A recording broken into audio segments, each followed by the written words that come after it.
Giving back to causes, charities, and institutions we care about has long been a practice celebrated and encouraged. But with a distressed world needing much repair, how can one choose where to donate to effectively, and how to hone in on the art of philanthropy? And how can investors incorporate charitable contributions as a core allocation within their portfolios? My name is Anu Rajakumar, and today I'm delighted to welcome Julia Chu, Head of Philanthropy and Family Governance Advisory at Neuberger Berman Private Wealth, to discuss the art of philanthropy on this Giving Tuesday. Julia, thank you for coming on the show. Thank you for having me. Now, Julia, as I mentioned in the opening, today is Giving Tuesday, or the Tuesday after Thanksgiving in the US, and this day acts as a day of giving after the often massive amounts of retail purchasing that has occurred in the few days that have preceded today. So to kick off this episode, Julia, tell us more about the impact of Giving Tuesday, as well as how you view charitable giving in today's society. Thank you, and happy to, Anu. Giving Tuesday launched about 11 years ago to inspire giving, as you say, to balance the massive consumer spending of Black Friday and Cyber Monday, which we're all so familiar with. Since then, it has led to monumental giving in a single day. So, for instance, Giving Tuesday last year resulted in about $3 billion given to charities within just 24 hours. And this movement has spread around the world to spark not just donations, but volunteering by hundreds of millions of individuals in every country in the world. So what began as a local campaign here in New York has now a global collective impact. Now, in addition, looking historically, charitable giving has grown tenfold over the last 40 years and actually peaking during the pandemic, which surprises a lot of folks. So it has certainly become part of our culture and even expectations of those with wealth. Now, the name of this podcast is Disruptive Forces. So when I think about disruptive forces in philanthropy, I see an evolution from reactive to proactive giving. Often when we begin our philanthropy journey, we emotionally respond to current events as we naturally do, so including wars and natural disasters. And we also respond to incoming requests from our college, for instance, and friends and family. So a marathon here, a walkathon there, and there will always be a place for that. But the true passion begins when you pivot to actual problem solving and proactively seeking out solutions on the issues you care about. Because the challenges of today can't be left to government or business to resolve by themselves. And this is why philanthropy can be one of the most important forms of deploying capital today. And our clients become so excited when they can apply both their hearts and minds in allocating funds for good. And so this mindset of deliberate, active giving defines what it means to be a philanthropist today. That is a very powerful opening, Julia. I love what you said there, that deliberate, active giving is so crucial to being a philanthropist. So let's talk a little bit more about individual giving. As you've highlighted, there's so many really big and difficult problems in our world today. And I think as individuals, it can feel just so overwhelming to try to make a difference in all of that. So as an individual, as a donor, where does one even start? So it's definitely natural to feel overwhelmed. You don't have to do much doom scrolling to feel that way. But that's why having a focused approach is critical to achieve any traction. So one of the first things I ask clients is, would you choose your investments the same way you select your charities? And often the answer is, of course not, because I'm looking to make money and not make random choices based on emotion. And if they could just hear themselves talk, they can see that that's an interesting dichotomy. Because philanthropy is also an investment of capital for an important return of positive impact. So why wouldn't you incorporate some thought and planning into your charitable giving as well? So to guide our clients, we help them develop their philanthropic portfolio, which provides a framework to actively focus their efforts. So we begin by asking, what are your sectors of interest? For instance, education and health. And how do you want to allocate your resources among these sectors? Equally, for instance? Or more of a priority to certain sectors? And then we can check that your actual allocation of giving reflects this intent, because it's actually rare to monitor this actively. And then the next question is, what is your geographic footprint? Because as with financial investing, you can choose to invest your funds abroad in emerging markets or just in the U.S. or a combination, and that helps you to target your giving. And then we ask what your risk profile is in funding charities. Do you want to fund large institutions with a long track record, albeit along the blue chip line, or startup organizations with a novel approach and maybe no track record, or a combination of both types of organizations. So your giving philosophy is critical in defining your funding approach. Now, donors can also choose to fund charities on an active or passive basis, and both which can serve an important purpose. So, for instance, for a local nonprofit that I'm impressed with, I can volunteer for it, I can advocate for it, and even serve on the board, which we know in private funds, taking a board seat is a very active form of investing. On the other hand, for emergency relief abroad, I may want to fund a nonprofit that has decades of experience in this area, for whom this is not their first rodeo. And there's no need for me to micromanage what they do on the ground. So it makes sense to take a passive approach and then just fund without restrictions. So clarifying your preference helps to prioritize not just your capital, but your valuable time. And lastly, due diligence is also essential in selecting charities, as with financial investments. And so we do guide private wealth clients on the resources and strategies to conduct this process as philanthropists. And just not to delve into it, but just key factors generally include track record, financial health, the funding roster. Yeah, those are all great points. And as someone who sits on a multi-asset team and thinks about asset allocation, with clients, it's often the IPS, the investment policy statement, figuring out what a strategic asset allocation looks like, understanding risk tolerance and client guidelines. Those are all things, as you mentioned, are actually really important just to think of when you have a philanthropy mindset as well. So, absolutely. Yeah. So as people in the investment world, we also can't ignore things like tax benefits that come from beyond the act of giving to the cause that we find to be most meaningful. But also, I'm thinking about the previous episode with our secondaries colleagues, where we spent a lot of time thinking about how investors are really craving liquidity. So, two-part question for you, Julia. First, what are some of the tax implications of charitable contributions? And secondly, can you have your cake and eat it too when it comes to liquidity needs and philanthropy? Well, first of all, I don't want to get in trouble by actually promising that you can always have your cake and eat it too.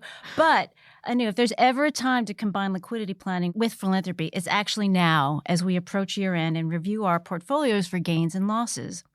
So traditionally, when we give to charity, we donate cash on one end, and with the other hand, we sell shares to raise liquidity for our other needs.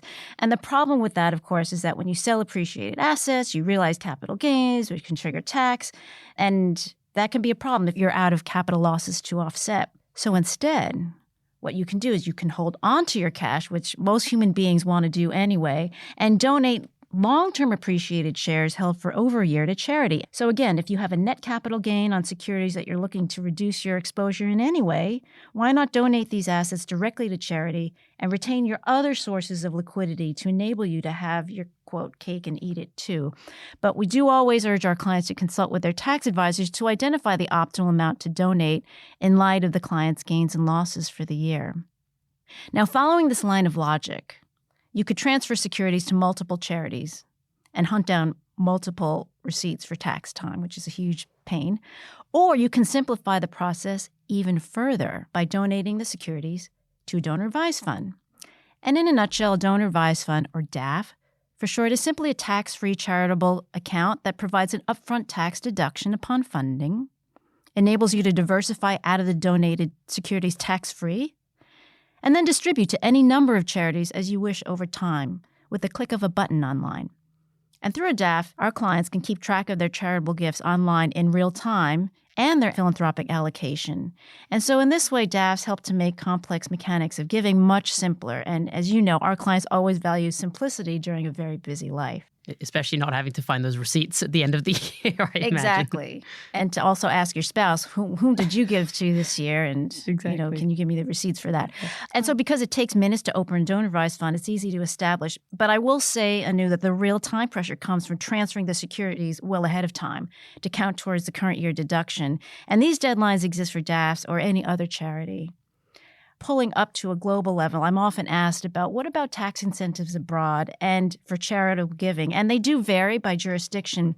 But I do find that three common motivations for philanthropy remain universal, aside from the tax deduction. The first is to advance the family legacy within the community. The second, and we're talking about world religions, to demonstrate one's religious faith through action. And the third is to engage younger family members not interested in the core family business, but still passionate about social impact. So regardless of tax implications, it's still relevant all around the world. Sure, absolutely. And, as you said, donor advised funds are a fantastic vehicle which can offer donors an effective and flexible means to support causes that they're passionate about. But you mentioned younger family members. And so I want to ask a little bit about how various generations of wealth handle philanthropy. A few episodes ago, we had Stephanie Ludke on to speak about the great wealth transfer. So, Julie, I'd like to hear your perspective on some of your observations between generations when it comes to philanthropy. Well, it's interesting to note, Anu, that only 35% of baby boom generation members actually view themselves as, quote, philanthropists, while 75% of millennials do. And you may wonder, wow, do they even have enough money to be philanthropic? But, certainly what it means to be philanthropic has certainly evolved and broadened over time, way beyond writing a check. So traditionally, if we had to draw a typical philanthropist on paper, we'd probably think of an older Mr. Moneybags with a big Monopoly top hat, writing checks to a large institution and naming a building after him. But now philanthropy involves bringing your whole self to the table and affecting change. And your whole self has many elements. So not just the cash we contribute, but first of all, volunteering your time as a volunteer, or more regularly as an actually nonprofit board member, and giving the many needs of the nonprofit sector, including technology, finance, marketing. The possibilities of leveraging your talents are endless. Another way of amplifying your personal impact is to become civically involved through voting, and not just during high-stake elections, but whenever you have a chance to elect your local representative and vote on specific issues, because we've seen that the seemingly unimportant races can actually affect our everyday quality of life, and thus presents an additional lever of change. And we do see younger generation members actually taking more of an interest in expressing their voice that way. Also, while social media has a whole host of ills, and that's probably a topic of another podcast, it's also an incredibly effective platform for raising public awareness and funds toward a cause you care about. We also find that more and more donors want to align younger donors want to align their financial capital with their values. So, for example, if I care about the environment, why would I invest in a company that pollutes downstream? Also, market-driven activity can often accelerate the rate of change you want to see in the world. So it's common to see both philanthropic and personal investment capital at work in a similar direction. In addition to expressing your values as a volunteer, a voter, influencer, an investor, you can also have an impact as a consumer through the choices you make in shopping, traveling, and even dining. So these are just some of the ways you can advance your philanthropic impact in many practical, everyday ways. And here at Neuberger Berman, we actually embrace and cultivate all the ways families can affect change, because it will take many levers to make the rate of progress that we'd like to see. Those are some great points. One that I picked up on, your example, if I care about the environment, why would I invest in a company that pollutes downstream? This is one area that we've engaged with a lot of clients on, this idea of divesting from companies that don't align with your values. The opposite of which at Neuberger Berman, we often spend time on, which is engaging with those companies. So rather than divesting from them and not having any voice at the table for those companies, what if we take the other side? What if we put ourselves at the seat of that table and become the agent for change as well? And I think those are some really interesting ways that we have tried to evolve ourselves as a firm, as well as with our clients. This is such a journey and an important one that we know so many clients care passionately about. So I appreciate your comments there. And Neuberger Berman is quite the leader in this area. Yes, yeah, of course. Yeah, no, engagement is such a core pillar of what we're doing. And there's some great innovations happening across the investment platform when it comes to engagement. Julie, we're aware of some of the benefits of philanthropy that you've highlighted today, of course, but on the flip side, tell us about some of the risks involved. What should people be aware of as they're considering their philanthropy options? So a common fear or regret actually often involves failure or scandal of the organization's donor support.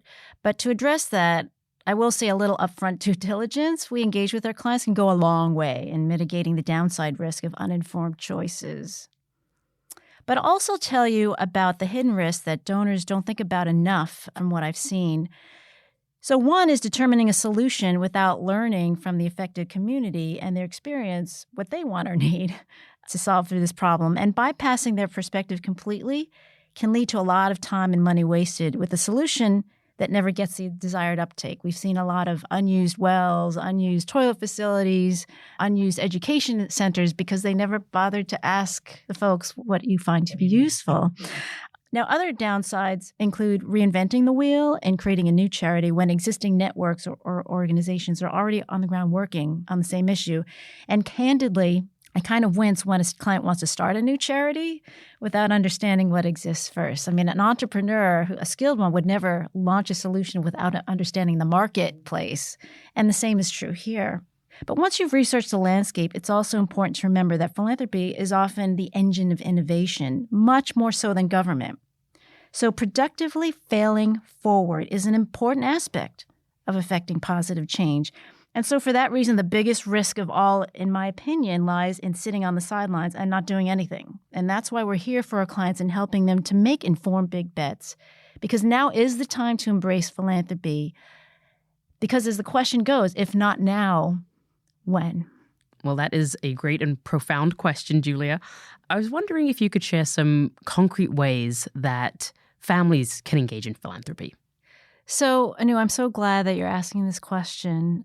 Because for all of our clients worldwide, passing down values and what lies in their heart, that has an emotional weight that's more important than passing down material wealth. And often it's the biggest reason, if you will, for incorporating philanthropy into family life to begin with.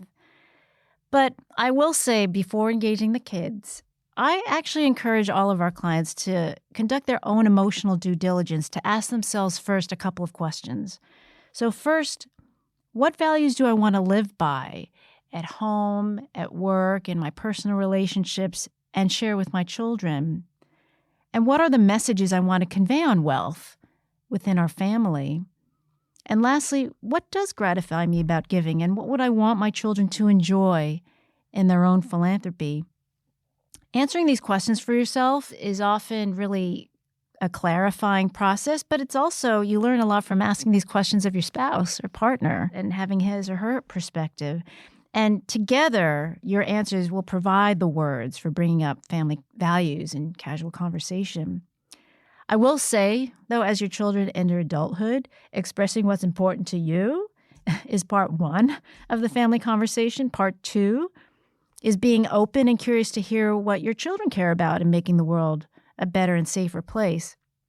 And we know from future inheritors within private wealth, being able to have your voice heard and valued opens up space for you all to inhabit, meet, and find common ground on what you want to accomplish together as a family. So back to your question, Anu, and I know you asked about concrete giving. Tangible steps include having a family giving fund, easily done through a donor-advised fund, and asking your children to research and making a case for granting a certain amount to charity so that they can experience the process of due diligence and making a case.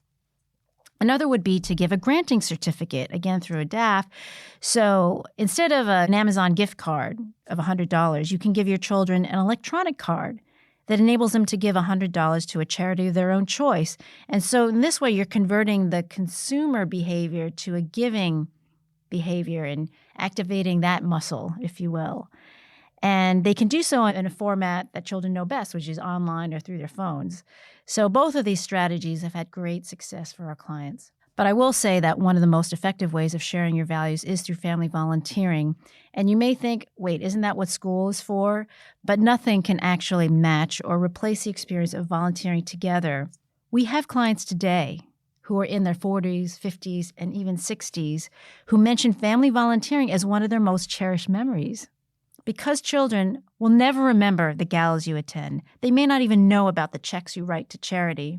But I promise you, they will always remember the times you went together to distribute toys or serve food or care for your animals, because not only will they witness the impact of their own volunteering, they will have spent quality time with you, which is so rare and precious to begin with, and unconsciously learn the values you demonstrate that day instead of hearing a lecture, for instance.